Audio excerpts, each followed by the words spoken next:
Indian voter के पास right to elect है, वैसे ही राइट टू रिकॉल भी होना चाहिए। अगर देश का मतदाता अपने नेताओं को हायर कर सकता है तो उन नेताओं को फायर करने की शक्ति भी उसे मिलनी चाहिए। Sir, right to recall is a mechanism that empowers the voters to deelect a neta representative before the tenure ends if he fails to discharge his or her duty. Sir, हम MP MLA चुनते हैं, उसके बाद अगर वो काम ना करे, अपने वादे भूल जाए, जनता से दूर हो जाए, तो 5 साल तक इंतजार करने के अलावा जनता के पास कोई ताकत नहीं है। कोई इंटरिम प्रोविजन नहीं, कोई अकाउंटेबिलिटी नहीं, कोई परफॉर्मेंस रिव्यू नहीं, कोई करेक्टिव ऑप्शन नहीं। चुनाव से पहले नेता जनता के पीछे और चुनाव के बाद जनता नेता के पीछे। 5 साल is too long a period in this day and age. अगर एक गलत फैसला गलत नेता को चुनने का लिया तो लाखों लोगों का भविष्य अंधकार में जाता है और पूरा क्षेत्र पीछे जाता है। Sir, we can trust our voters to elect. हमें अपने मतदाता पे विश्वास करना चाहिए कि वो अपनी गलती बदल भी सही है राइट टू रिकॉल की ताकत से।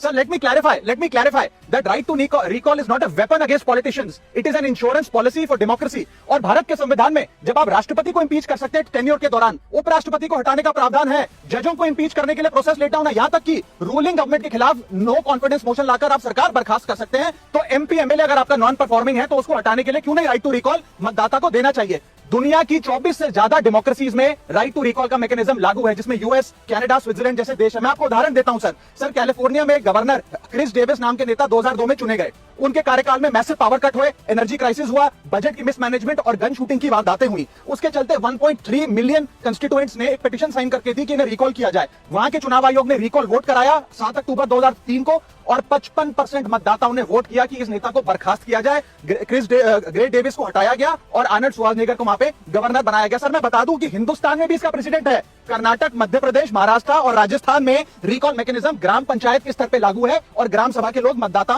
वोट करके उन्हें वापस बुला सकते हैं। सर, लेकिन इसका मिसयूज ना हो इसलिए हमें सेफगार्ड्स भी बनाने पड़ेंगे। एक थ्रेशोल्ड रखना चाहिए कि 35 से 40% मतदाता अगर साइन कर दे तभी राइट टू रिकॉल वोट करवाया जाए।